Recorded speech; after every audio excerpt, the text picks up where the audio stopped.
क्या पढ़े थे हम लोग?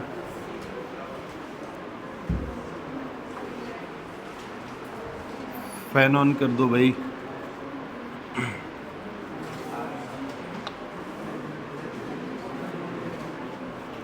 लास्ट टॉपिक बताओ। हाँ,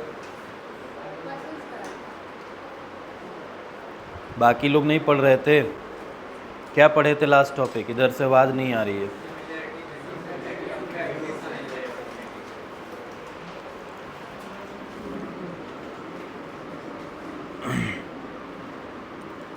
ठीक है, सुनिए। लास्ट टॉपिक फिजिक्स में हमने पढ़ा था कूलम्स लॉ में, और ग्रेविटेशनल फोर्स मतलब इलेक्ट्रोस्टैटिक फोर्स और जो ग्रेविटेशनल फोर्स है उनके बीच में सिमिलैरिटीज़ एंड डिसिमिलैरिटीज़ क्या होती है। ठीक है, चार चार सिमिलैरिटीज़ या दो तीन जो भी है, कम से कम 4 पॉइंट्स आपको याद होने चाहिए सिमिलैरिटीज़ एंड डिसिमिलैरिटीज़ का, जो कि मैं बता दिया था।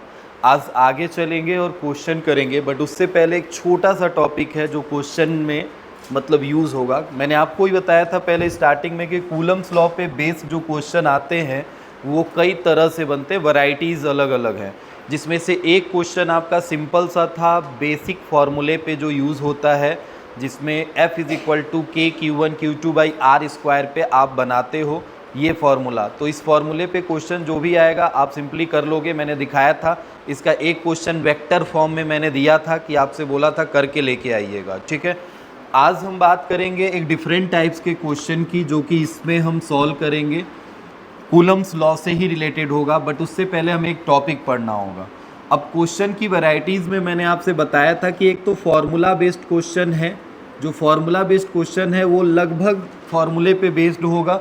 अभी एक आध क्वेश्चन जो आए हुए क्वेश्चन इस पे और कराएंगे आपको। दूसरा क्वेश्चन जो होता है प्रिंसिपल ऑफ सुपरपोजिशन पे बेस्ड होता है, और प्रिंसिपल ऑफ सुपरपोजिशन पे बेस्ड क्वेश्चन जितने भी होंगे उन क्वेश्चनों में हम पॉलीगन बेस्ड क्वेश्चन भी पढ़ते हैं। पॉलीगन बेस्ड मतलब एक डिफरेंट पॉलीगन्स गिवन होंगे, और उस पॉलीगन के वर्टिसेस पे, सेंटर पे, कहीं पे चार्ज गिवन होंगे, और हमसे पूछा जाएगा नेट फोर्स बताइए इस पे कितना लग रहा होगा बाकी चार्जेस की वजह से। तो ये भी इसी प्रिंसिपल ऑफ सुपरपोजिशन का ही कॉन्सेप्ट लगेगा, जो कि पॉलीगन बेस्ड क्वेश्चन में जाएगा। और तीसरा जो क्वेश्चन बनता है वो होता है इक्विलिब्रियम बेस्ड प्रॉब्लम। जो इक्विलिब्रियम बेस्ड प्रॉब्लम बनेगा उसको कैसे सॉल्व किया जाएगा। अब इक्विलिब्रियम बेस्ड प्रॉब्लम में ज़रूरी नहीं है कि एक स्ट्रेट लाइन पे ही बनता है। हम अगर देखें तो इक्विलिब्रियम बेस्ड प्रॉब्लम में सिंपल पेंडुलम टाइप में भी क्वेश्चन यहाँ पे फॉलो किए जाते हैं। चार्ज लिए जाएंगे, उसको हम ऐसे सिंपली ऐसे यहाँ से उठा के यहाँ रख देंगे, एक यहाँ रख देंगे, इनके बीच में डिस्टेंस गिवन होगा। ऐसे क्वेश्चन बहुत सारे आते हैं। तो इक्विलिब्रियम बेस्ड प्रॉब्लम कैसे क्वेश्चन बनेगा, प्रिंसिपल ऑफ सुपरपोजिशन से पॉलीगन बेस्ड क्वेश्चन कैसे बनेगा, और फार्मूला बेस्ड क्वेश्चन तो थोड़ा सिंपल होता है क्योंकि सिंपल फार्मूले पे उठा के रखना होता है। तो यही मेन दो मुद्दे हैं हमारे जो कि पढ़ने हैं। इसमें से आज का जो हमारा टॉपिक है वो है प्रिंसिपल ऑफ सुपरपोजिशन। अब पहले प्रिंसिपल ऑफ सुपरपोजिशन को समझ लीजिएगा, उसके बाद आगे बात कर रहे हैं न्यूमेरिकल्स की। तुमने पढ़ा है प्रिंसिपल ऑफ सुपरपोजिशन हर एक चीज़ में, जहाँ पे आप वेक्टर क्वांटिटी की बात करते हो वहाँ पे आप प्रिंसिपल ऑफ सुपरपोजिशन की बात ज़रूर करते हो कि जब भी हमारे पास कोई दो या दो से ज़्यादा वेक्टर क्वांटिटीज़ होती हैं और उनका हम नेट वैल्यूज़ निकालते हैं।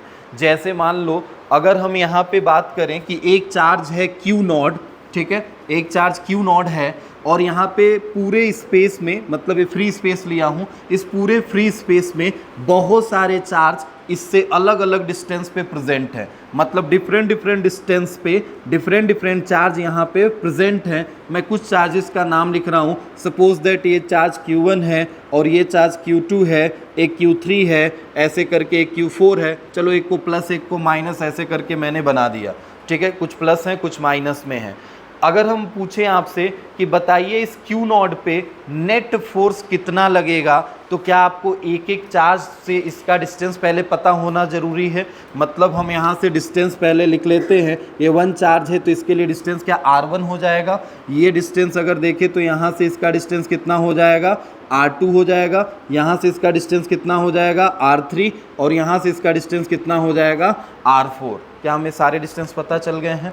अब हमें फोर्स की वैल्यू निकालनी है, तो क्या मैं सबसे पहले फोर्स ऑन जीरो मतलब नॉड वाला जो चार्ज है क्यू नॉड, उस पे फोर्स ऑन जीरो चार्ज किसकी वजह से, 1 की वजह से कितना लगेगा, के चार्ज कितना है Q not Q1 and distance कितना है R1 का स्क्वायर। क्या एक फोर्स मिल जाएगा हमें। ये फोर्स किधर लगेगा, अगर ध्यान से देखें तो ये भी पॉजिटिव है, ये भी पॉजिटिव, तो क्या फोर्स का डायरेक्शन इधर होगा, जिसको F01 हमने नाम दे दिया है। क्या इसी तरह 2 वाला भी इस पे फोर्स लगाएगा, तो 2 वाला जो फोर्स लगाएगा force on zero due to क्या होगा 2, किसने लगाया है 2 ने, चार्ज उसी का रखेंगे K Q0 Q2 अपॉन में कितना होगा R2 का स्क्वायर। क्लियर है इतनी बात। ये इक्वेशन नंबर 2। फोर्स का डायरेक्शन थोड़ा बना लेते हैं, ये निगेटिव चार्ज है और ये पॉजिटिव चार्ज है, तो क्या निगेटिव अपनी तरफ इसको अट्रैक्ट करेगा, मतलब क्या ये इधर लेके आएगा, जिसका नाम लिख देते हैं F02। क्या ये फोर्स बन गया। इसी तरह हम देखें तो सारे चार्जेस क्या इस पॉइंट पे फोर्स लगा रहे होंगे, सारे चार्जेस की वजह से फोर्स निकाल लेते हैं, मतलब F03 निकाल लेते हैं, F04 निकाल लेते हैं। अभी तो बस यही प्रेजेंट है, अगर और सारे चार्ज होते तो क्या सब निकालते हैं नेट फोर्स। अब बताओ क्या यहाँ से K Q0 Q3 अपॉन में R3 का square, K Q0 Q4 upon R4 का स्क्वायर, ऐसे करके हम वैल्यू सबकी लिख लेंगे। डायरेक्शन भी अब बना सकते हो, ये निगेटिव, ये पॉजिटिव, ये पॉजिटिव। क्या फोर्स का डायरेक्शन इधर रहा होगा, एकदम इसी लाइन से इधर जा रहा होगा, फोर्स की वैल्यू कितनी होगी F03, ये पॉजिटिव, ये भी पॉजिटिव, फोर्स क्या इधर जा रहा होगा, कितना जा रहा होगा F04। अब इस पॉइंट को थोड़ा ध्यान से देखो, इस पॉइंट पे टोटल फोर्स कितने लग रहे हैं, पहला फोर्स एक इधर लग रहा है, एक फोर्स इधर लग रहा है, एक फोर्स इधर लग रहा है और एक इधर लग रहा है, टोटल 4 फोर्सेस हो गए।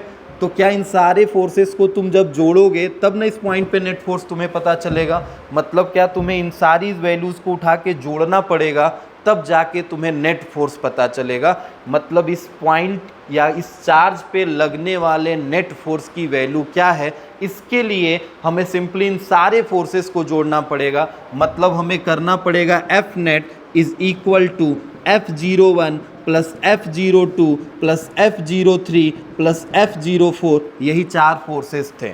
अब थोड़ा ध्यान से देखो, फोर्स एक वेक्टर क्वांटिटी होती है, तो जाहिर सी बात है उनको जोड़ने के लिए वेक्टर रूल्स यूज करना पड़ेगा, मतलब हम इनको ऐसे सिंपली नहीं जोड़ सकते, हमें क्या कैसे जोड़ना पड़ेगा, वेक्टर्स लॉ को फॉलो करना पड़ेगा। और वेक्टर लॉ को फॉलो करने के लिए क्या एंगल उंगल पता होना चाहिए तुम्हें, तभी तो तुम जोड़ पाओगे। मतलब जैसे मान लो अगर मैं इन केवल 2 को जोड़ता हूँ, कौन कौन सी वैल्यू है F01 एंड F02, तो क्या इनके बीच में एंगल पता होना चाहिए, तभी तो एक रिजल्टेंट आएगा। अब उस रिजल्टेंट में किसको जोड़ूंगा, इसको, और F3 को जोड़ूंगा, इसके रिजल्टेंट से इसको जोड़ दूंगा तो क्या एक और नया रिजल्टेंट मिलेगा, और उसके रिजल्टेंट से इसको जोड़ दूंगा तो क्या फाइनल रिजल्टेंट मिलेगा, और वही रिजल्टेंट क्या कहलाएगा, F नेट कहलाएगा। तो क्या ऐसे प्रोसीजर चलता जाएगा, बट हमें जोड़ना जब भी होगा तो एंगल्स का यूज करना पड़ेगा। इसीलिए हम ऐसे अगर जब भी करेंगे तो हम इसको बोलते हैं प्रिंसिपल ऑफ सुपरपोजिशन, मतलब हम वेक्टर लॉ ऑफ एडिशन को फॉलो करते हुए नेट फोर्स इस पॉइंट पे निकाल सकते हैं। अब अगर हम इसको चाहें तो ऐसे लिख सकते हैं, F net is equal to, value अगर तुम उठा के इसमें रखते हो, सारी वैल्यू उठा के रखते हो, तो तुम देखो ध्यान से, सब में अगर वैल्यू रखो तो K Q0 Q1 अपॉन में R1 square, K Q0 Q2 upon में कितना R2 square, K Q0 Q3 upon में कितना हो जाएगा R3 स्क्वायर, कैसे कॉन्टिन्यूस चलता जा रहा है, मतलब हम F net is equal to, क्या हम ऐसे सिग्मा लगा लें और जो वैल्यूज़ कॉमन है उसको बाहर ले लें, क्या क्या बाहर हो जाएगा, K Q0 बाहर हो जाएगा, ऊपर क्या बच जाएगा Q, और नीचे क्या बच जाएगा R का स्क्वायर, और यहाँ पे I लगा दें और यहाँ पे I लगा दें, और ये I की वैल्यू 1 से लेके कहाँ तक चलती जाएगी, N तक। समझ में आ रहा है ये बात। थोड़ा ध्यान से देखो, अगर ये I की वैल्यू 1 है तो क्या ये Q1 हो जाएगा, और यहाँ पे कितना हो जाएगा R1 हो जाएगा। अगर अगले बार फिर समेसन का मतलब जोड़ना होता है तो फिर प्लस, फिर K Q0 आ गया। अब I की वैल्यू कितनी रखोगे, 2 रखोगे, तो यहाँ पे कितना हो जाएगा Q2, और यहाँ पे कितना हो जाएगा R2 का स्क्वायर। क्या एक कॉन्टिन्यूस कहाँ तक चलता जाएगा, N तक। इसी को कहा जाता है प्रिंसिपल ऑफ सुपरपोजिशन। समझ गए इतना। मतलब हमें नेट फोर्स बस निकालना है, बस ये समझो, नेट फोर्स निकालना है। इसी फिनोमिना को बोला गया है principle of superposition. Vectors law of addition करने पड़ेंगे और उसके लिए एक जनरल फॉर्मूला हमने बना दिया कि यही फॉर्मूला हम इसको फॉलो करेंगे। क्लियर है इतनी बात? तो हेडिंग डाल लो प्रिंसिपल ऑफ सुपरपोजिशन। ये रफली ऐसे एक फिगर ये बना लो और बस कुछ लिखना नहीं इसमें, यहाँ से लेके ये फिगर बनाने के बाद से ये नोट करो और ये नोट करके ये सब लिखने की ज़रूरत नहीं है, बस समझाने के लिए लिखा हूँ। ये नोट करो, ये नोट करो, ये और भी फोर्स हो से एसो ऑन ऐसे चलता जाता है। मैं डैश डैश करके आगे बढ़ा लेना। फिगर ये रफली बना लो ऐसे जैसे बनाए। मैं मिटा के एक बार सही से इसको कर दे रहा हूँ। Q0 है, Q1 है, Q2 है, Q3 है और यहाँ पे Q4 है। ये डिस्टेंस R1 था, ये R2 था, ये R3 था और ये R4। इसी पे फोर्स निकालना है Q0। अब आओ इस पे क्वेश्चन करेंगे। कैसे क्वेश्चन बनेंगे एक एक करके आते हैं। नोट कर लीजिए पहले फटाक से।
हो गया?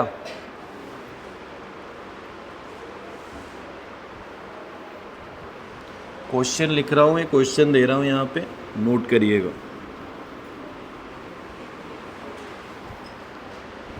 क्वेश्चन नंबर फर्स्ट,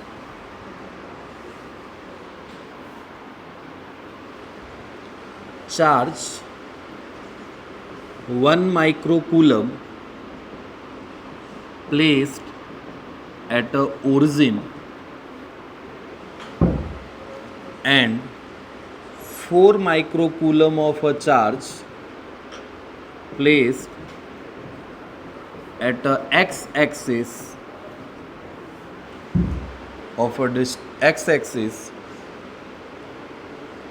distance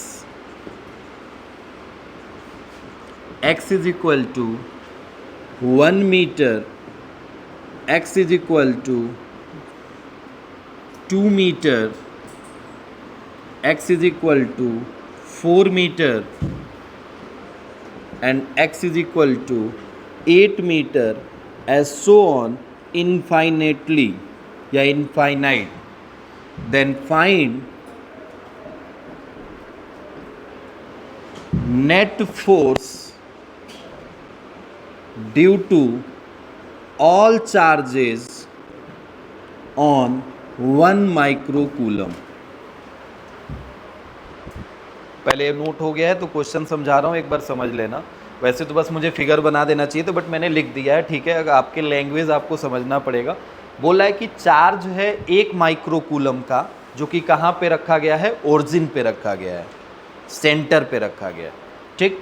अब बोला है कि 4 माइक्रोकूलम मतलब 4 माइक्रोकूलम का जो चार्ज है वो एक्स एक्सिस पे प्लेस किया गया है। समझ गए ना? फिगर के हिसाब से समझना थोड़ा। ये हमने ऐसे छोटा सा फिगर बनाया। ओरिजिन पे कितना कूलम का चार्ज रखा गया है? 1 माइक्रोकूलम। और बाकी एक्स एक्सिस में हम चार्जेस को प्लेस कर रहे हैं। कितने कूलम चार्जेस को प्लेस कर रहे हैं? 4 माइक्रोकूलम को। कितने कितने डिस्टेंस पे? पहले तो 1 मीटर पे, फिर कितने पे? 2 मीटर पे, फिर कितने पे? 4 मीटर पे, फिर 8 पे, फिर 16 पे, फिर 32 पे, फिर 64 पे, ऐसे करते करते कहाँ तक? इनफाइनाइट तक। समझ गए इतनी बात? तो हम चार्जेस को पहले कहाँ पे रखे हैं, 1 मीटर पे। किस चार्जेस को, 4 माइक्रोकूलम को 1 मीटर पे। फिर कितने पे, 2 मीटर पे भी वही 4 माइक्रोकूलम। फिर कितने पे, 4 मीटर पे 4 माइक्रोकूलम। 8 मीटर पे 4 माइक्रोकूलम। ऐसो ने कहाँ तक चलता गया है, इनफाइनाइट तक गया है ना। अब हमसे पूछा है इन सारे चार्जेस की वजह से क्या इस 1 माइक्रोकूलम पे फोर्स लगेगा, लगेगा। जाहिर सी बात है, क्या ये Q1 हो गया, ये Q2 हो गया, और इसके बीच में डिस्टेंस कितना हो गया, R1 हो गया। फिर ये Q1 हो गया, ये क्या हो गया, Q2, और ये डिस्टेंस कितना हो गया, R2 हो गया। फिर ये Q1, ये Q2, और ये डिस्टेंस कितना हो गया, R3। क्या इन सारे फोर्सेस को इस पे निकालेंगे, F1, F2, F3, F4, F5 कहाँ तक निकालेंगे, इनफाइनाइट तक। और जब सबको जोड़ेंगे तब जाके ना नेट फोर्स हमें पता चलेगा। तो क्या प्रिंसिपल ऑफ सुपरपोजिशन वर्क कर रहा है, यस। ऐसे ही आपको क्वेश्चन यहाँ पे मिलेगा। तो अब हम क्वेश्चन अगर इसमें देखें, अभी बेसिक सा क्वेश्चन है, ये सॉल्व करते हैं एक बार, देखते हैं क्या आता है आंसर। थोड़ा ध्यान से देखिएगा, मैं नेट फोर्स इसमें जोड़ने जा रहा हूँ। पहले 4 माइक्रोकूलम वाला इस पे फोर्स लगाया जो 1 मीटर पे प्लेस था, तो कितना आएगा, पहले एक लिख लेते हैं। पहला F1 कितना आएगा, के चार्ज कितना है, 1 माइक्रोकूलम। तो 1 माइक्रोकूलम है तो क्या 10⁻⁻6 लिख लें। और दूसरा कितना है, 4 माइक्रोकूलम, तो ये भी कितना है, 10⁻⁻6। अच्छा एक चीज़ ये देखो, Q1 हमेशा 1 ही रहेगा और Q2 हमेशा कितना रहेगा, 4 रहेगा। तो अभी हम बेसिक फॉर्मूला बना रहे हैं, तो एक को Q1 और दूसरे को क्या Q2 रख सकते हैं। बस डिस्टेंस चेंज हो रहा है ना, तो डिस्टेंस पहले वाले केस में कितना रहेगा, सॉरी कितना रहेगा, 1 मीटर। तो क्या 1 का स्क्वायर कर देंगे, अरे R स्क्वायर होता है। इसी तरह F2 निकालोगे तो कितना होगा, के चार्ज Q1 और दूसरा चार्ज कितना है, Q2, और डिस्टेंस अब कितना हो गया, 2 का स्क्वायर। समझ रहे हो इतनी बात। फिर इसी तरह F3 निकालोगे तो कितना होगा, के Q1 Q2 अपॉन डिस्टेंस अब कितना हो जाएगा, 4 का स्क्वायर। क्या कहानी ऐसे चलती जाएगी, कहाँ तक जाएगी ये, इनफाइनाइट तक। मतलब इसको कहाँ तक लेके जाना है, ऐसे इनफाइनाइट तक लेके चलेंगे। और फिर उसके बाद इनको जोड़ेंगे। जब इसको अब जोड़ेंगे तो क्या ऊपर से के Q1 Q2 के Q1 Q2 के Q1 Q2 कॉमन हो जाएगा। मतलब हम F नेट अगर निकालें, F नेट, तो क्या के Q1 Q2 को कॉमन ले लें तो अंदर ब्रैकेट में क्या बच जाएगा, 1/1 स्क्वायर। यहाँ क्या बच जाएगा, 1/2 square plus 1/3 square, sorry 4 square, एसो ऑन। एक और लिख लेते हैं, 1/8 स्क्वायर, एसो ऑन। कहाँ तक जा रहा है ये, इनफाइनाइट पे। समझ गए इतनी बात। अब थोड़ा ध्यान से देखो, इसमें F net is equal to के Q1 को अभी भी छोड़ दीजिए, Q1 Q2 को, इसको सॉल्व करिए क्योंकि ये एक सीरीज दिखाई दे रहा है, दिख रहा है, ये क्या है, एक सीरीज है। तो क्या इसको लिखोगे, 1/1 स्क्वायर को तो केवल 1 लिख सकते हो, प्लस 1/2 स्क्वायर को 1/1/4 स्क्वायर को 1/1/64, एसो ऑन। क्या ये कहाँ तक जा रहा है, इनफाइनाइट। थोड़ा एक चीज़ देखो, ये फर्स्ट टर्म है और ये हमारा अगला टर्म है। हम चेक करेंगे कि क्या ये AP है, GP है, कौन सा सीरीज दिखाई दे रहा है या सीक्वेंस है। तो इस केस के लिए अगर हमें साफ दिखाई दे रहा है कि 1/4 divided by 1, 1/16 divided by 1/4, 1/64 divided by 1/16, अगर सॉल्व कर रहे हैं तो क्या कॉमन रेशियो सेम आएगा, 1/4 ही आएगा। कॉमन रेशियो कितना आएगा, देखो कैसे कर रहा हूं मैं, R निकाल रहा हूं, R GP है ये, GP। R मतलब common ratio, and common ratio होता है 1/4, मतलब A2। कॉमन रेशियो का फॉर्मूला AN/AN-1, यही होता है ना। AN मतलब अगला टर्म, जो भी टर्म ले रहे हो आगे वाला। तो हमने अगर सेकेंड टर्म लिया है तो क्या 1/4, और N-1 मतलब अगर सेकेंड लिया है तो उसमें से घटाएंगे तो क्या पहला टर्म मिलेगा, तो क्या 1, कितनी आएगी वैल्यू, 1/4। कोई भी निकाल के देख लो। 1/16 मतलब तीसरा ले रहे हो तो तीसरे में से घटा दोगे तो क्या दूसरे से डिवाइड करना पड़ेगा, मतलब 1 किससे डिवाइड करना पड़ेगा, 4 से। 4 कहाँ चला जाएगा, ऊपर 16, तो क्या 1/4 अभी भी आएगा। समझ रहे इतनी बात। मतलब कॉमन रेशियो कितना आ रहा है इसका 1/4 आ रहा है। अगर कॉमन रेशियो 1 से छोटा है तो क्या जीपी का सम, कॉमन रेशियो ध्यान से देखो, क्या 1 से छोटा है ना, कॉमन रेशियो अगर 1 से छोटा है तो इनफाइनाइट तक के जीपी का सम a/1 माइनस क्या होता है, r होता है, यही होता है। अब बताओ a की वैल्यू कितनी गिवन है, a की वैल्यू कितनी गिवन है, a की वैल्यू क्या 1 है, 1 माइनस r कितना निकाला है 1/4, 4 1 जा 4, 4 में से 1 गया 3/4, मतलब 1/3/4, 4 कहाँ चला जाएगा, देन 4 कितना आ जाएगा, मतलब इस पूरे को सॉल्व करने पे आंसर कितना आएगा 4/3। Then F net is equal to KQ1 Q2 upon, नीचे ये जो वैल्यू आई है इसको सबको सॉल्व करने पे आंसर कितना आया है 4/3। अब क्या k की वैल्यू तुम्हें पता है, k की वैल्यू कितनी होती है 9 × 10⁹। Q1 पहला चार्ज है जो कि कितना है 1 माइक्रोकूलम, लिख दिया। Q2 कितना है 4 माइक्रोकूलम, इनटू में 4/3, क्या 3 से 9 कट जाएगा, 3 टाइम्स में, क्या ये मल्टीप्लाई नहीं कर लोगे, अब मल्टीप्लाई कर लो 3 का 1 में 4 में, तो 4 3 जा कितना हो जाएगा, ये 12 हो जाएगा। और ये देखो 6 6 12, अच्छा एक 4 भी बचा है ना, 16 है ना, ये 48 हो जाएगा, 48 हो गया।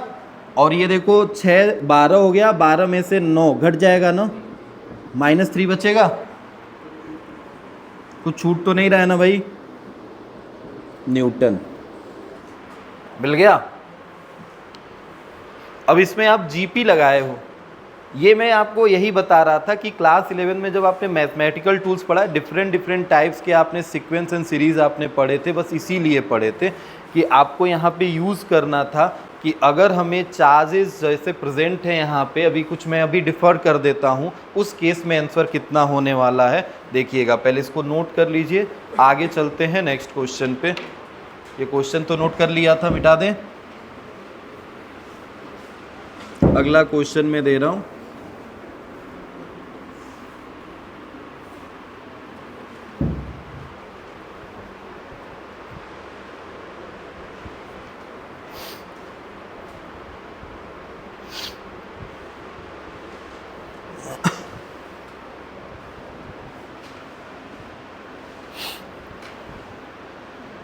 लिखिएगा नेक्स्ट।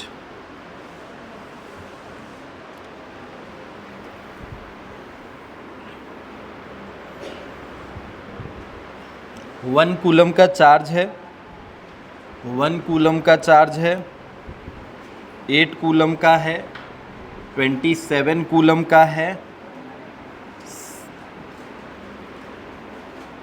64 कूलम का है, एसो ऑन 1000 कूलम का है चार्ज। कितने कितने डिस्टेंस पे है, 1 मीटर पे है, ये है 8 मीटर पे, नहीं सॉरी, ये 2 मीटर पे, ये 3 मीटर पे, ये 4 मीटर पे, और ऐसे चलते चलते ये 10 मीटर पे। हमसे पूछा है find the force at a 1 coulomb due to all charges, find the net force at a 1 coulomb who's present at origin 1 coulomb 2 है ना, तो किस वाले पे बताना है, जो ओरिजिन पे प्रेजेंट है उस पे नेट फोर्स कितना लगेगा इन सारे चार्जेस की वजह से, ये बताना है। नोट करिए और आंसर बताइएगा, सेम ऐसे ही क्वेश्चन को सॉल्व करना है।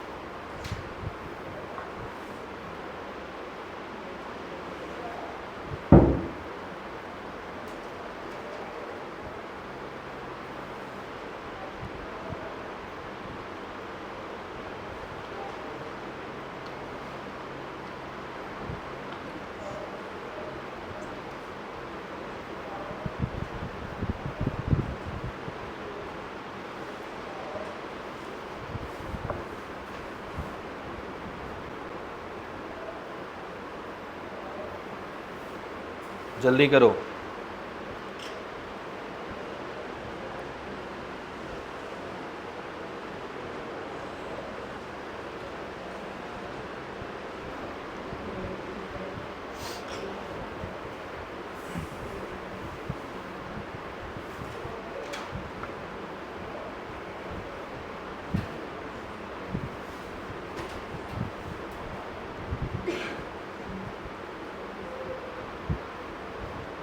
बोला है find the net force at a 1 coulomb who's present at a origin, जो ओरिजिन पे प्रेजेंट है उस पे नेट फोर्स कितना लगेगा ये बताना है इन सारे चार्जेस की वजह से। सॉल्व कर लेंगे।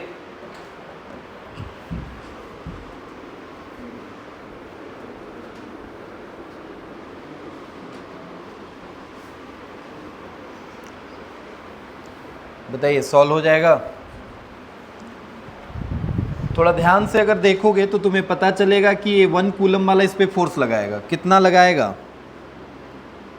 अच्छा यहाँ पे चार्ज बदल रहा है, वहाँ पे चार्ज देखो 4 4 4 4 सेम था और ये 1 1 1 सब जगह सेम था।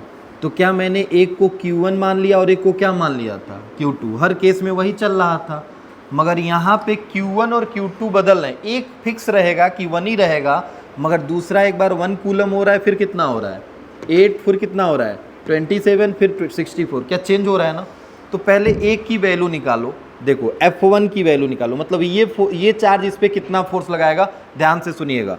K ये चार्ज कितना है 1 और दूसरा भी चार्ज कितना है 1 और डिस्टेंस भी कितना है 1 का स्क्वायर, ये लिखा जाएगा। दूसरा कितना होगा F2, मतलब ये वाला चार्ज इस पर कितना फोर्स लगाएगा।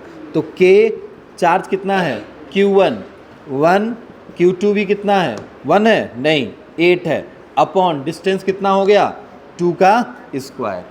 समझ गए इतनी बार। फिर इसी तरह चलोगे, अब तो समझ गए हो F3 K Q1 Q2 कितना है 27, डिस्टेंस कितना हो गया 3 का स्क्वायर। क्या ये चलता जाएगा। अब एक सीरीज बनती हुई दिखाई दे रही है साहब, देखो F4 is equal to K Q1 Q2 upon R square. अगला क्या होगा यहाँ पे 125 और यहाँ पे 5 का स्क्वायर। समझ रहे हो, मतलब एक क्यूब चल रहा है ऊपर, 2 का क्यूब 8 या नीचे स्क्वायर, 3 का क्यूब 27 3 का स्क्वायर, 4 का क्यूब 64 4 का स्क्वायर। समझ रहे हो। तो अगला 5 का क्यूब 125 5 का स्क्वायर। क्लियर है। अब जब तुम इसको सबको 10 तक लेके जाओगे, 10 का क्यूब 1000 होता है, तो 10 तक इसको लेके जाना, क्योंकि ये लास्ट टर्म दे दिया, उसमें लास्ट टर्म ने इनफाइनाइट तक था। तो तुम इसको जोड़ोगे कैसे, तो ऐसे लिखोगे F net is equal to F1 plus F2 plus F3 as so on. कहाँ तक जाएंगे F10 तक जाएंगे ना। F1 की वैल्यू रखो पहले, कितनी है K 1 into 1 upon 1 square. F2 की वैल्यू कितनी है K 1 इंटू 8 अपॉन कितना होगा 2 का स्क्वायर। फिर अगला कितना है K 1 इंटू 27 अपॉन 3 का स्क्वायर एज सो ऑन। ये लास्ट वाला कहाँ तक जाएगा भाई, कहाँ तक जाएगा K 1 इंटू कितना 1000 अपॉन किसका स्क्वायर होगा 10 का स्क्वायर। यही तो होगा। क्या कॉमन ले सकते हो आप, K 1 ऊपर 1 1 1, तो 1 लिखने की जरूरत है नहीं, हटा दो। अब बताओ क्या बचेगा यहाँ पे 1 अपॉन 1 स्क्वायर। यहाँ क्या बचेगा, थोड़ा देखो इसको, क्या तुम इसको 8 को 2 का क्यूब लिख सकते हो। ये कट जाएगा तो यहाँ पे क्या बच जाएगा 2 बचेगा। क्या ऊपर एक 2 बच जाएगा। इसको क्या लिख सकते हो 3 का क्यूब, क्या ये कट जाएगा तो केवल एक 3 बच जाएगा। क्या इसी तरह अगला 4 बचेगा, कितना बचेगा एसो ऑन कहाँ तक जाएंगे 10 तक। अब क्या ये 1 अपॉन 1 स्क्वायर तो 1 ही कहलाएगा, और 1 से लेके 10 तक की संख्या नहीं जोड़ पाओगे। क्या ये AP है, AP है ना, इसमें कॉमन डिफरेंस क्या 1 आ रहा है। और ऐसे फर्स्ट n नेचुरल टर्म्स का सम जोड़ने के लिए क्या आपने एक पढ़ा n plus 1 upon 2। First n naturals number का सम क्या आप ऐसे निकालते हो n प्लस 1 अपॉन 2। मान लो मुझे 50 तक देता तो मैं n की वैल्यू क्या 50 रख देता, 50 प्लस इंटू 51 अपॉन 2 निकल जाता ना। अभी कहाँ तक दिया है 10 तक, तो क्या लिखूंगा मैं k और इसकी वैल्यू क्या लिखूंगा n की वैल्यू कितनी दी है 10 और n प्लस 1 मतलब कितना हो जाएगा 11 अपॉन में कितना हो जाएगा 2। समझ गए हो इतनी बात। और k की वैल्यू तुम्हें पता है ना कितनी होती है 9 इंटू 10 टू द पावर 9। बस रख दो, 2 से कट गया कितनी बार में, कितना हो जाएगा ये, सब मल्टीप्लाई किए हो, ये भी 55 इंटू 9 495 इंटू 10⁻9। 0.2 प्लेस इधर करोगे तो 11 हो जाएगा, 4.95 इंटू 10⁻11 लिखा जा सकता है ना, न्यूटन।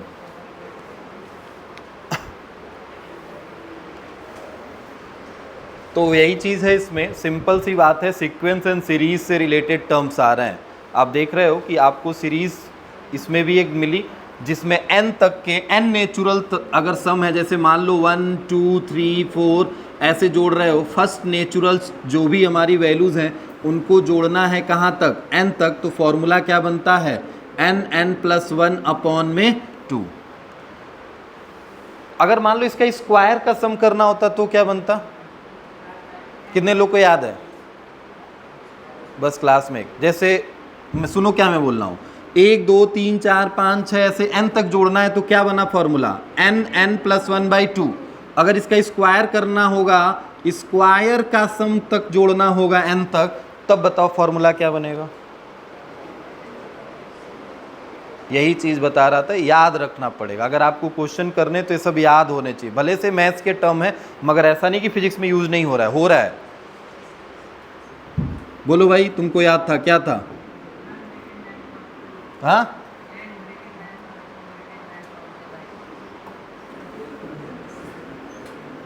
ये क्या था, अगला भी क्या पढ़ा था, n+1 पढ़ा था ना, n+1/2। इसमें फॉर्मूले में होता है n+1 2n+1 अपॉन में 6, n+1 है ये, प्लस फिर इंटू में 2n+1 अपॉन में 6। और अगर यही क्यूब में होता तो ओनली n+1 अपॉन 2 का होल स्क्वायर, क्यूब नहीं, होल स्क्वायर। अगर ये क्यूब में होता तो फॉर्मूला क्या बनता उस केस में, n+1 अपॉन में 2 का कितना हो जाएगा, होल स्क्वायर। ये सब याद रखने पड़ेंगे 2 मिनट में निकालने के लिए। जरूरी नहीं है कि सीरीज हमेशा 1 + 2 + 3 + 4 + 5 ही बन रहे हैं आपको। तो बेसिक मैथ्स का आइडिया ले लीजिएगा। अब सीक्वेंस एंड सीरीज का क्वेश्चन दे रहे हैं, डिफरेंट टाइप का, थोड़ा अलग सीरीज है, हटके जेई का क्वेश्चन है, बट एक बार करिएगा। मिटाएं इसे, नोट हो गया है।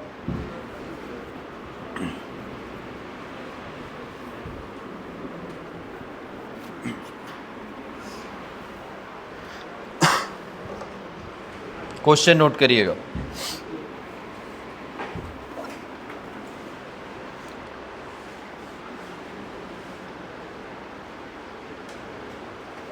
यहाँ पे एक चार्जेस है 1 कूलम का, अनदर चार्जेस है हमारा 1 कूलम का, दूसरा है -2 कूलम का, फिर 3 कूलम का, फिर -4 कूलम का, ऐसे चल रहा है।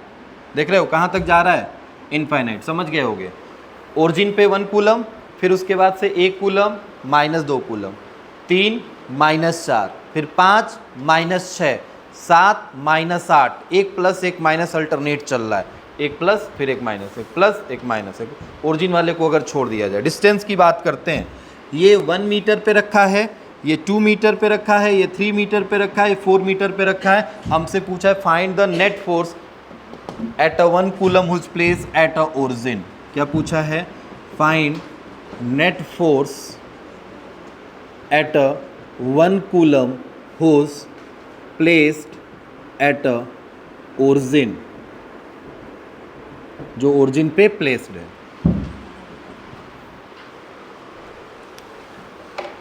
बताइए थोड़ा इसको जल्दी से।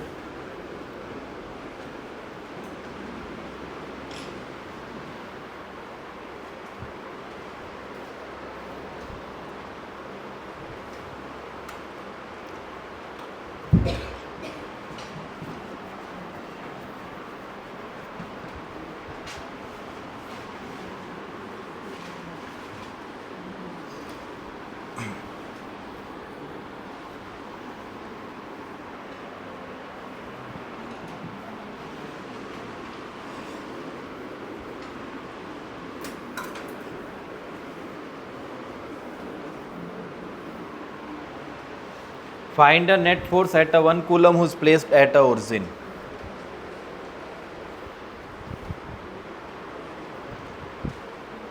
सॉल्व करो एक बार, देखो कुछ तुम्हें सीरीज अगर समझ में आ गई तब तो ठीक है, नहीं तो मैं बता रहा हूँ सीरीज थोड़ा सा अलग टाइप का है, जेई का क्वेश्चन है तो जाहिर सी बात है मैथ्स थोड़ा सा एडवांस में गया होगा।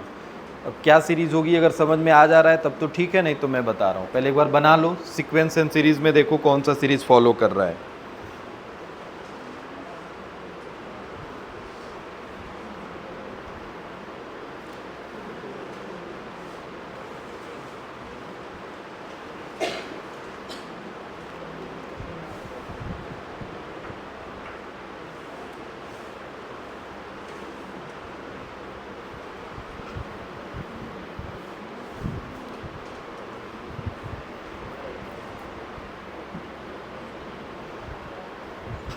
हो गया सीरीज बना कुछ?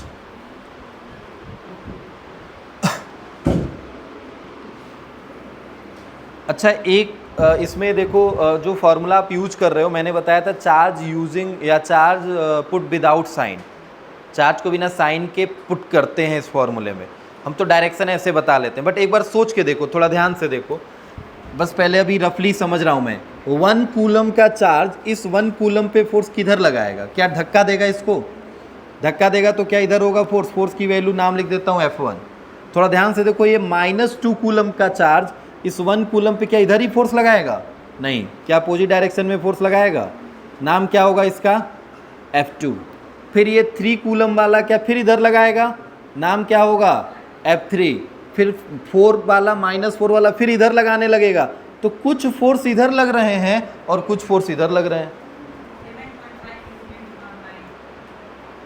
ठीक है, बताते हैं। नेट फोर्स हमें निकालना है। क्या निकालना है? Net force. तो नेट फोर्स की वैल्यू निकालने के लिए क्या सबको जोड़ना पड़ेगा ना? तो एक इधर वाले को प्लस ले रहे हो तो इधर वाले को क्या ले लोगे? माइनस। चार्ज को बिना साइन पुट करो, कोई दिक्कत नहीं है, मगर इधर वाले सारे फोर्स अगर जुड़ रहे हैं तो इधर वाले आपस में जुड़ रहे होंगे, मगर वो निगेटिव में जुड़ रहे होंगे, और जब आपस में सब निगेटिव वाले जुड़ेंगे तो माइनस में आंसर आएगा, और इधर वाला प्लस में। फिर जब आपस में जब जुड़ेंगे तो क्या तो घटेंगे ही ना। समझ रहे हो ना? टोटल मतलब जैसे इधर की सारी वैल्यू जोड़ रहे हो तो -3 -4 -5 कितना आएगा? 5 4 9 3 12 -12 आएगा। और इधर वाला जब जुड़ेगा तो यही चीज़ अगर प्लस में होगी तो 3 4 2 जुड़ेगा तो 4 2 6 और 6 3 9 9 आएगा। अब ये प्लस का 9 और ये माइनस का 12, अब जोड़ोगे तो फाइनली तो आंसर घटेगा ही ना। समझ गए इतना? तो इसका मतलब क्या है? नेट फोर्स निकालना है तो हम ऐसे करने से अच्छा है हम एक काम करते हैं, पहले F1 निकालते हैं। F1 की वैल्यू होगी K, चार्ज कितना है 1 कूलम का, और ये भी चार्ज कितने का है 1 कूलम का, और डिस्टेंस कितना है 1 का स्क्वायर। इसी तरह सेकेंड चार्ज F2 निकालते हैं, K चार्ज कितना है 1 कूलम का, दूसरा वाला कितना है 2 कूलम का, देखो ध्यान से 2 कूलम का, और डिस्टेंस कितने का है 2 स्क्वायर, दिखाई दे रहा है। फिर अगला वाला आएंगे F3 निकालेंगे तो K1 चार्ज कितने का 3 कूलम का, और डिस्टेंस कितना हो जाएगा 3 का स्क्वायर। क्या ये ऐसे ही चलता जाएगा? कहाँ तक जाएगा? इनफाइनाइट तक। ये प्लस है तो दूसरा क्या है? फिर एक प्लस है तो दूसरा क्या होगा? बस ये चीज़ ध्यान में रखना, मतलब एक को प्लस में रखेंगे एक को माइनस, एक को प्लस में एक माइनस। यहाँ मैं माइनस नहीं पुट कर रहा हूँ, ये बात समझना। क्यों? क्योंकि मैंने पहले ही बताया था चार्ज पुट विदाउट साइन, हम तो डायरेक्शन लॉजिक से बता रहे हैं। अब सुनिएगा, नेट फोर्स निकालना है तो F net is equal to F1 plus F2 plus F3 as so on, कहाँ तक लेके चला? Infinite. Then F net is equal to F1 की वैल्यू रखो K Q1 Q2 upon R square, K Q1 Q2 upon में कितना होगा R square, but एक प्लस है तो दूसरा किस में होगा? फिर अगला किस में होगा? प्लस में। K Q1 Q2 अपॉन में कितना होगा? फिर प्लस हो गया तो फिर अगला किस में होगा? K Q1 Q2 अपॉन में R स्क्वायर एसो ऑन, कहाँ तक जाएगा? इनफाइनाइट। समझ गए ना? एक प्लस एक माइनस, एक प्लस एक माइनस, एक प्लस एक माइनस, इनफाइनाइट। क्या कॉमन ले लें? K, और नीचे से छोड़ दो कुछ, ऊपर से भी अभी छोड़ दो, बस K कॉमन ले लो। यहाँ पे क्या बचेगा? 1/1 स्क्वायर मतलब 1 माइनस। यहाँ पे देखो थोड़ा ध्यान से समझना, अभी मैं काट नहीं रहा हूं, मैं लिख रहा हूं बस ऐसे, 2/2 बचा। यहां पे क्या बचा, 3/3 बचा। यहां पे कितना है, 4 बचा है यहां पे। फिर ऐसे ये कहानी कहां तक जा रही है, इनफाइनाइट तक। बात नहीं भाई,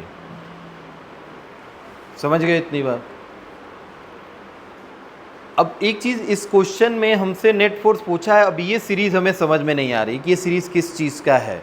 अगर मैथमेटिकली देखें तो भाई अगर स्क्वायर अगर कट भी हम कर दे रहे हैं, जैसे अगर तुम सोच रहे हो कि सर हम स्क्वायर कट कर देते हैं, आसान बन जाएगा, 1/2 हो जाएगा, 1/3 हो जाएगा, 1/4 हो जाएगा, SO1 ऐसे चलता जाएगा।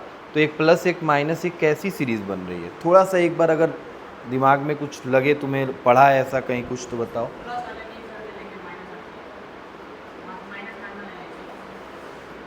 तो प्लस वाले एक साथ अगर ले ले रहे हैं और माइनस वाले एक साथ ले ले रहे हैं तो क्या फ़ायदा होगा, कौन सा बनेगा? चलो भाई, इनका कहना है सर प्लस एक साथ ले लो, माइनस एक साथ। थोड़ा सोच के देखो, इसको एक बार लेंगे, इसको लेंगे, 5 को लेंगे, मतलब सारे ऑड नंबर आएंगे ना। अरे ऑड ही नंबर आएंगे, 1 के बाद से 3 आ रहा है, 3 के बाद से 5, 5 के बाद से 7, यही आएंगे सब प्लस में। और माइनस में कौन जाएंगे, इवन वाले, 2, 4, 6 जाएंगे। तो पहले काट लो एक बार, अगर तुम सोच रहे हो कि ऐसे करना है तो 2 से ही कट जाएगा, तो क्या 1/2 बचेगा, 1/3 बचेगा।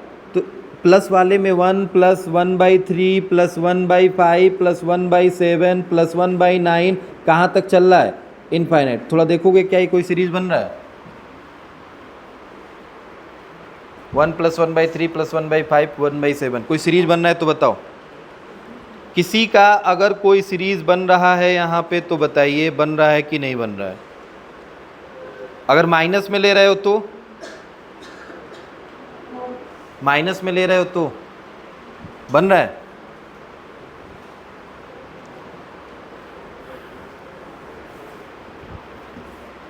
क्यों भाई, माइनस में ले रहे हैं तो कुछ बन रहा है? नहीं, नहीं बन रहा है तो क्या करेंगे, छोड़ देंगे ऐसे? नहीं, सुनिए सुनिए सुनिए, बात बता रहा हूं मैं आपको, ध्यान से समझिए। यहां पे आपने plus minus plus minus plus minus कैसे रखा है, कैसे रखा है? प्लस माइनस आपने अपने मन से रखा है कि इधर वाले सब प्लस हैं, इधर वाले क्या हैं, माइनस है, ठीक है। सपोज करो अगर मैं वेक्टर के टर्म में इसको लेके चलता हूँ, वेक्टर के टर्म में, मतलब वेक्टर के टर्म का मतलब है, आपको फॉर्मूला याद होना चाहिए। वेक्टर के टर्म में formula k q1 q2 upon R Q, और यहाँ ये आर क्यू मोड में होता था, और जो भी वेक्टर होता था उसका आर कैप लगा देते थे, यहाँ स्क्वायर होता था, यही होता था। जब इसको हटाते थे तो आर वेक्टर अपॉन में कितना बनता था, आर आर आर मिलके कितना हो जाता था, आर क्यू, ये वेक्टर यहाँ पे बच जाता था, यही होता था। और ये वेक्टर बस क्या बताएगा तुम्हें, डायरेक्शन बताएगा, डायरेक्शन बताएगा। तो तुम्हें प्लस और माइनस रखने की जरूरत पड़ेगी इसमें? नहीं, वो अपने आप डायरेक्शन ले लेगा। प्लस होगा तो प्लस वाला, माइनस होगा तो माइनस। मतलब अगर हम इसको वेक्टर के फॉर्म में लिखना चाहेंगे तो कुछ ज़्यादा चेंज नहीं करना होगा। सबको हम किस में रखेंगे, सबको हम किस में रखेंगे, प्लस में। मगर बस यहाँ पे क्या रखना पड़ेगा हमें, यहाँ पे क्या रखना पड़ेगा, यहाँ पे क्यूब। और क्यूब रखने से फ़ायदा सुनो, बस फ़ायदा सुनो क्या होगा। यहाँ पे फ़ायदा ये होगा कि जो ये तुम्हें दिखाई दे रहा है ऊपर, अब एक स्पेशल टाइप का सीरीज बनते हुए आएगा। ये प्लस प्लस चल रहे हैं, चलो ये प्लस प्लस हम बना ले रहे हैं। क्या यहाँ पे 2/Q हो गया, 3/Q हो गया, 4/Q हो गया, ऐसे 5/Q कहाँ तक जाएगा, इनफाइनाइट तक। समझ गए? 2/Q से ये वैल्यू कट जाएगी तो नीचे कितना बन जाएगा, 1/2 स्क्वायर, 1/3 स्क्वायर, ये कट गया तो 1/2 स्क्वायर बचा, ये कट गया 1/3 स्क्वायर, ये कट गया तो कितना हुआ, 1/4 स्क्वायर, 1/5 स्क्वायर, ऐसो ऑन कहाँ तक जाएगा, इनफाइनाइट तक जाएगा। और वेक्टर में तुमने लिया था तो वेक्टर में तुम्हें एक डायरेक्शन वाला प्लस और एक डायरेक्शन वाला क्या मिल रहा है, माइनस। जैसे सबके साथ R vector R vector R vector आ रहा होगा ना, तो ये वाला वेक्टर अगर तुमने लिया है आर वेक्टर मतलब r1 माइनस r2 ऐसे, तो प्लस r2 माइनस r1 तो क्या हो जाएगा, एक प्लस तो दूसरा क्या हो जाएगा माइनस। तो प्लस माइनस एक कॉन्टिन्यूअस ऐसे चल रहे हैं। अब सुनो, ये जो सीरीज तुम्हें दिखाई दे रही है, ये सीरीज का फॉर्मूला होता है log 1 प्लस एक्स का। log 1 प्लस एक्स का फॉर्मूला क्या होता है, log 1 प्लस एक्स जो सीरीज को जब ओपन करोगे तो फॉर्मूला होता है x प्लस दूसरा माइनस में कितना, x स्क्वायर अपॉन 2 स्क्वायर, फिर अगला कितना होगा plus x cube upon 3 square, फिर अगला कितना होगा प्लस हो गया, फिर माइनस x का पावर 4 अपॉन 4 स्क्वायर, फिर कितना प्लस x का पावर 5 अपॉन कितना 5 स्क्वायर, एसो ऑन कहाँ तक के जा रहा है, इनफाइनाइट। तो समझ रहे हो, मतलब log 1 प्लस एक्स का फॉर्मूला अगर सीरीज ओपन कर रहे हो तो इसका फॉर्मूला ये होता है। अगर हम x की वैल्यू को 1 ले लेते हैं, x की वैल्यू को 1 ले लेते हैं तो थोड़ा ध्यान से देखना, log 1 प्लस 1 कितना बन जाएगा 2, जहाँ जहाँ x है वहाँ वहाँ क्या रख दीजिए 1, तो x की वैल्यू 1 रखिए। यहाँ पे कितना हो जाएगा 1/2 स्क्वायर, यहाँ पे कितना हो जाएगा 1/3 स्क्वायर, यहाँ पे कितना हो जाएगा 1/4 स्क्वायर, यहाँ पे कितना हो जाएगा 1/5 स्क्वायर, एसो ऑन इनफाइनाइट। मतलब log 2 इज इक्वल टू क्या इतना आएगा, क्या दिखाई दे रहा है, log 2 की वैल्यू किसके इक्वल आ रही है, 1 minus 1/2 square plus 1/3 square minus 1/4 square plus 1/5 square है, सो इनफाइनाइट। क्या यही वैल्यू दिख रही है, और इसमें एक प्लस है तो दूसरा क्या है माइनस, क्योंकि वेक्टर टर्म में चल रहे हो तो एक प्लस है तो दूसरा क्या है माइनस। वो अपने आप डायरेक्शन ले लिया है क्योंकि हम वेक्टर के टर्म में डाले हैं, तो एक प्लस हुआ तो दूसरा क्या हुआ माइनस, तो एक प्लस दूसरा माइनस, एक प्लस दूसरा माइनस, एक प्लस दूसरा माइनस, ऐसे चल रहा है। और इसकी वैल्यू किसके इक्वल आ रही है log 2, मतलब k log 2, यही आंसर होगा इसका एफ नेट, चाहे न्यूटन में लिख लो चाहे k की वैल्यू उठा के रख दो। अब ये सीरीज देख लो, सीरीज आपने पढ़े ही नहीं होगा, और जाहिर सी बात है नहीं पढ़े होंगे क्योंकि आपको स्पेशल टाइप की सीरीज जब पढ़ाए गए होंगे तो उसमें बहुत डिफरेंट टाइप्स की सीरीज हैं। अब उसमें से एक क्वेश्चन उठा के ऐसे दे दिया है। अब जो बच्चे सीरीज थोड़ा सा मैथ्स पढ़े होंगे या थोड़ा सा नॉलेज होगा वो इस केस में किए होंगे, नहीं तो अभी आधा से ज़्यादा लोग इसको वेक्टर के टर्म में न लेके हम किस में लेके चल रहे थे, स्क्वायर के टर्म में, और स्क्वायर के टर्म में कुछ बन ही नहीं पा रहा था, वही बस एक मिस्टेक हो जा रहा था। और जब इसको हम वेक्टर के टर्म में लेके आए हैं तब एक प्लस एक माइनस तो चल गया और नीचे क्यूब आ गया, और यहाँ पे जब ऐसे देखा तब वो सीरीज से मैच कर गया। इस सीरीज से मैच किया कब, जब हमने x की वैल्यू को क्या मान लिया था 1। जैसे x की वैल्यू को 1 माना तो जहाँ जहाँ x है वहाँ वहाँ 1 रखा, तो log 2 की वैल्यू ये आ गई, जो कि ये पूरी सीरीज दिखाई दे रही थी। तो इसकी जगह पे बस उठा के मैंने क्या रख दिया है log 2, बाहर चल रहा था कि आंसर बन गया k log 2 का। ठीक है, नोट करें। एक लास्ट क्वेश्चन इस पे करेंगे, सीरीज का नहीं होगा, मतलब सीक्वेंस का नहीं होगा, डिफरेंट टाइप्स का है, मगर वो भी प्रिंसिपल ऑफ सुपरपोजिशन का ही होगा।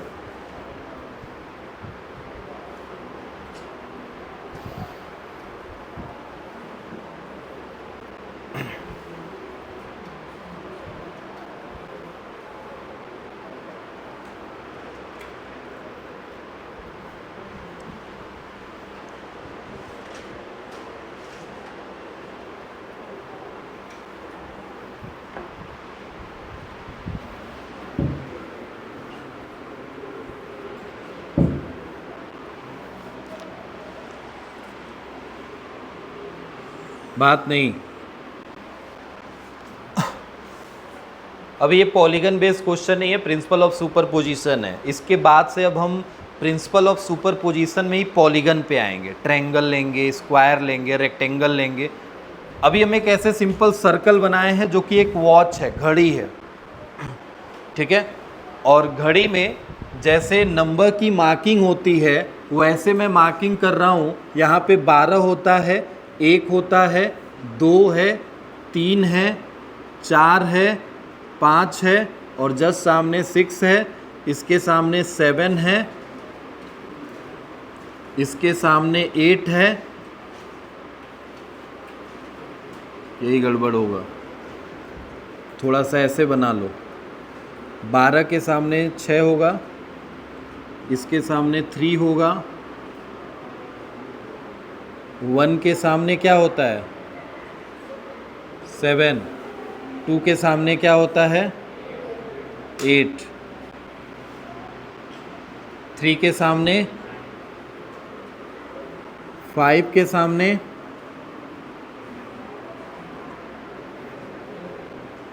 11 और 4 के सामने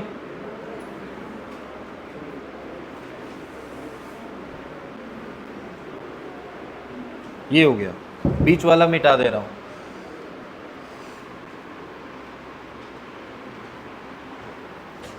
देखो भाई, एक घड़ी है, ये सब हो गया, इधर का हुआ कुछ नोट कर लिया ना। बस पहले क्वेश्चन समझ लो, क्वेश्चन समझ लो, उसके बाद से सॉल्व करना। क्वेश्चन क्या है, एक वॉच है जिसके जो नंबर्स की मार्किंग है, जो मतलब हावर्स हैं, उन हावर्स पे हमने चार्जेज रखे हैं, एक 12 कूलम के, 1 कूलम के, 2 कूलम के, 3 कूलम, 4 कूलम, 5 कूलम, 6, 7, 8, 9, 10, 11, ये सब कूलम के चार्ज रखे गए हैं। ठीक है, इसका ये सेंटर है और सेंटर से जो इसका रेडियस है वो हमने ले लिया है आर रेडियस लिया। मैंने आपसे पूछा फाइंड द नेट फोर्स, कहाँ पे, एट अ ओ, ये पॉइंट ओ है जिस पे कितने कूलम का चार्ज रखा गया है 1 कूलम का charge in a rectangular component. हमसे उसने क्वेश्चन पूछा find net force eight 1 coulomb charge whose placed at कहाँ पे O point in a rectangular component।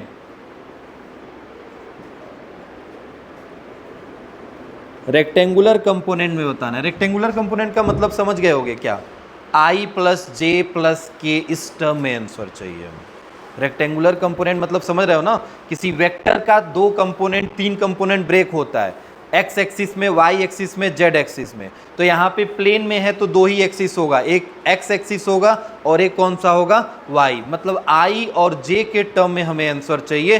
Figure A है, पहले बनाओ फटाक से।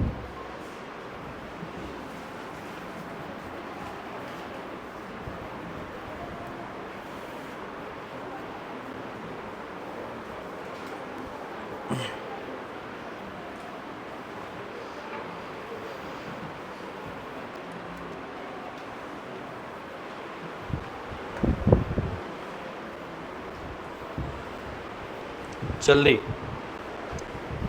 अब वॉच सही से बनाना, जिसमें एकदम वॉच में एक क्वालिटी ये है कि आप आमने सामने के नंबर जब भी माइनस करोगे तो 6 आना चाहिए। 12 से 6 घटेगा तो 6, 1 से 7 घटेगा तो 6, 8 से 2 घटेगा तो 6, 9 से 3 घटेगा तो 6, 11 से 5 घटेगा तो 6, 10 से 4 घटेगा तो 6, ऐसे ही बनेगा। हमेशा 6 आना चाहिए। आमने सामने वाले डिजिट को माइनस करने पे आंसर 6 आता है।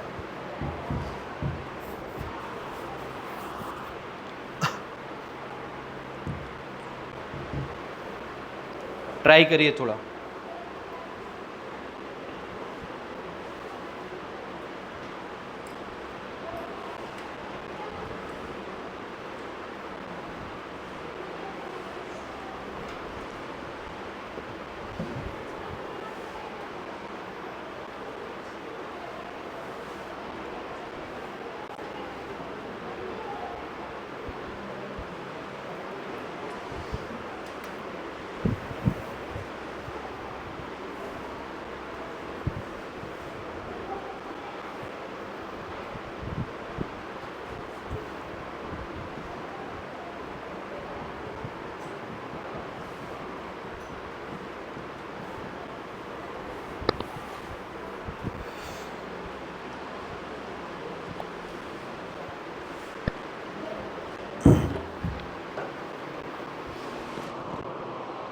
हेलो, हाँ हेलो,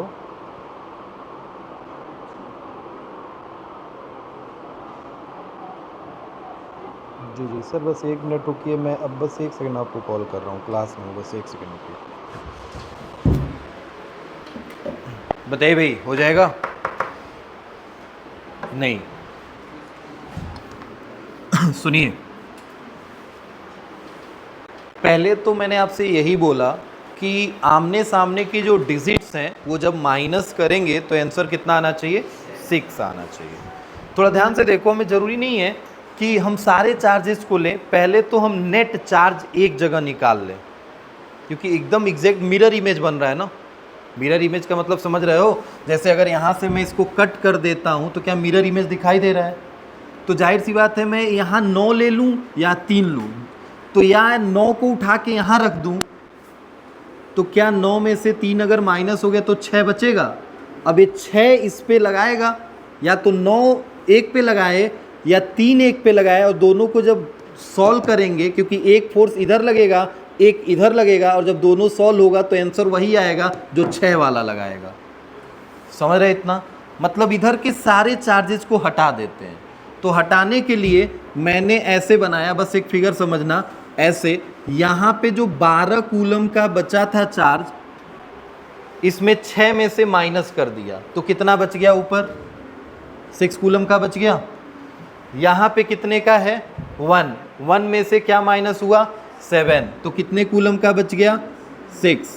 फिर इसी तरह 2 में से 8, ये भी 6, 9 में से 3, फिर इसी तरह 10 में से 4, और ये कितना हुआ? 5। यहाँ 6 वाला तो गायब हो गया है, ऊपर चला गया है ना। 6 में से 12 में से 6, तो ऊपर 6 चला गया है। समझ गए इतनी बात? अब सुनो थोड़ा ध्यान से, यहाँ पे 1 कूलम का चार्ज है, एक डिस्टेंस ये हो गई r, एक बार ये डिस्टेंस हो गया r, एक बार ये डिस्टेंस हो गया r, ये भी डिस्टेंस है r, ये भी डिस्टेंस है r, और ये भी डिस्टेंस है r। क्या सारे डिस्टेंस आर आर हैं और सारे चार्जेस 6n1 6n1 6n1 चल रहे हैं? क्या नेट फोर्स निकालेंगे तो सारे फोर्सेस का मैग्नीट्यूड कितना आएगा? अभी डायरेक्शन छोड़ दो, मैग्नीट्यूड कितना आएगा? k, q1 कितना है? 1, और q2 में से किसी को भी उठा लो, कितना है? 6, एंड डिस्टेंस कितना है? r²। क्या यही आएगा? किसी का भी, मगर सबका डायरेक्शन अलग अलग आएगा। आएगा ना? आएगा ना डायरेक्शन? देखो थोड़ा ध्यान से, बस ऐसे समझो। अगर हम देखें डायरेक्शन का, तो ये वाला इस पे इधर फोर्स लगाएगा, ये वाला इस पे इधर फोर्स लगाएगा, ये इस पे इधर फोर्स लगाएगा, इसी तरह सबके फोर्स का डायरेक्शन अलग अलग होगा। तो अब मैं इसके डायरेक्शन के लिए एक कंपोनेंट फॉर्म बना रहा हूँ। पहले बताओ, ये 6 वाला 1 पे जो फोर्स लगा रहा है, क्या मैं ऐसे बना रहा हूँ इस डायरेक्शन में? तुम्हारे लिए थोड़ा सा आसान रहेगा। तो ये फोर्स बना F, बन गया। अब यही इस पे जब फोर्स लगाएगा तो कितने डिग्री पे इंक्लाइंड है इससे? फोर्स जो लगाएगा वो कितना लगाएगा? F। फोर्स तो सेम रहेगा ना भाई। फोर्स का मैग्नीट्यूड किसी भी चार्ज के लिए लिखोगे तो कितना रहेगा? F। इसने इस पे फोर्स लगाया F, इसने इस पे भी फोर्स लगाया F, मगर कितने डिग्री इंक्लाइंड होगा? 30। 1 घंटे के बीच में 30 डिग्री रहता है, तो जाहिर सी बात है, देखो ध्यान से, ये 12 है, ये 1 है, ये 2 है, ये 3 है, तो 2 के बाद 3 है, तो जाहिर सी बात है कितने डिग्री का एंगल बना होगा? 30 डिग्री का बना होगा। और अगर ये 30 डिग्री का एंगल है तो इसके कितने कंपोनेंट बने होंगे? 2। एक तो इसी एक्सिस में होगा, जो कि क्या रहा होगा?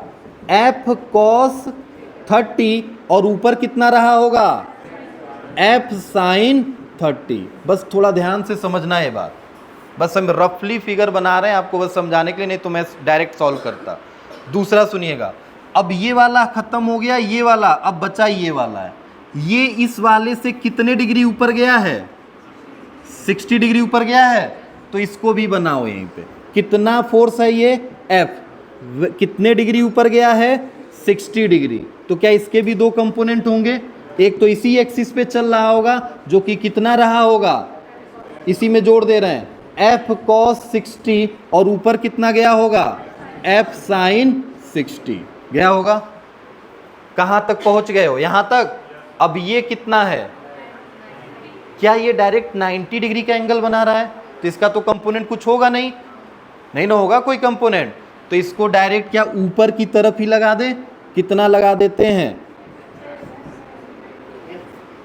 एफ ही बस लिखेंगे भाई, क्योंकि इसका कंपोनेंट नहीं होगा। देखो इसका कोई कंपोनेंट था क्या? नहीं, क्योंकि ये इंक्लाइन नहीं है, और 90 करोगे भी तो एक जीरो हो जाएगा, cos 90 क्या हो जाएगा? जीरो, साइन वाला बच जाएगा, साइन 91 होता है तो खत्म हो जाएगी कहानी, उससे कोई मतलब है नहीं, इसीलिए डायरेक्ट क्या लिख दिया हूं? एफ। समझ गए इतनी बात? अब ये ऊपर के पूरे पोर्शन गायब हो गए, अब किधर आए? नीचे। नीचे आओगे तो बस दो का कंपोनेंट बनाना है। थोड़ा ध्यान से देखो, एक इससे कितने डिग्री एंगल पे है? 30, तो इसके भी कितने कंपोनेंट होंगे? दो। क्या इधर ही चलेगा एक? कितना होगा?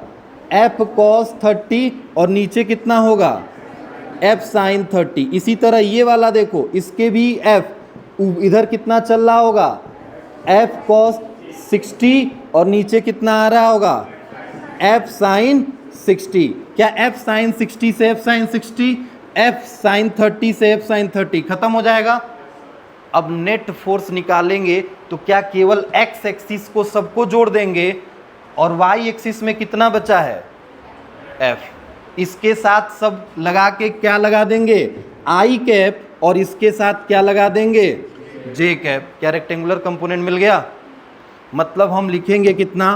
एफ प्लस, ये भी है ध्यान देना, F plus F cos 30 plus F cos 60 plus F cos 30 plus F cos 60, इसको डबल डबल करके भी चाहे लिख सकते हो, आई कैप प्लस एफ जे कैप लिखा जा सकता है। अब ये देखो एफ cos 30 एफ cos 30, क्या 2f cos 30 हो जाएगा? एफ cos 60 एफ cos 60, क्या 2f cos 60 हो जाएगा? cos 60 cos 30 की वैल्यू आपको पता है और f की वैल्यू आपको पता है, रख दोगे तो क्या i और j के कैप में तुम्हें f नेट मिल जाएगा? क्या समझ गए इतनी बात? देन यहाँ से तुम्हें f नेट मिल जाएगा, एक i के टर्म में और एक मिल जाएगा j के टर्म में, रख के निकाल लो। क्वेश्चन जब करोगे तो डिफरेंट डिफरेंट टाइप्स के क्वेश्चन बनेंगे, और कूलम्स लॉ में बस यही नहीं कि सिंपल फॉर्मूले पे ही क्वेश्चन बनेंगे, बहुत सारे ऐसे क्वेश्चन हैं जो आप करोगे तो आपको इंटरेस्ट आएगा, और करने का तरीका हर क्वेश्चन का डिफरेंट डिफरेंट है, और ऐसे ही क्वेश्चन मैंने अभी लिया भी है जो अलग टाइप के हैं। बाकी अब क्वेश्चन सॉल्व करिएगा, बात करेंगे हम अभी इसी पे, मगर पॉलीगन बेस्ड क्वेश्चन होगा हमारा, और उसमें भी बहुत वैराइटीज़ हैं। पॉलीगन बेस्ड जब ख़त्म हो जाएगा तब चलेंगे इक्विलिब्रियम पे, और इक्विलिब्रियम के बाद से हम स्पीड वाले क्वेश्चन पे आएंगे कि एक चार्ज को दूसरे चार्ज के जगह पे रखें, क्या वेलोसिटी होती है, कितने वेलोसिटी से आगे बढ़ेगा, या वेलोसिटी से आगे बढ़ रहा है तो कितना फोर्स लगा रहा होगा, क्वेश्चन उस पर भी करेंगे। ठीक है, नोट कर लो, बाकी आगे बात करते हैं।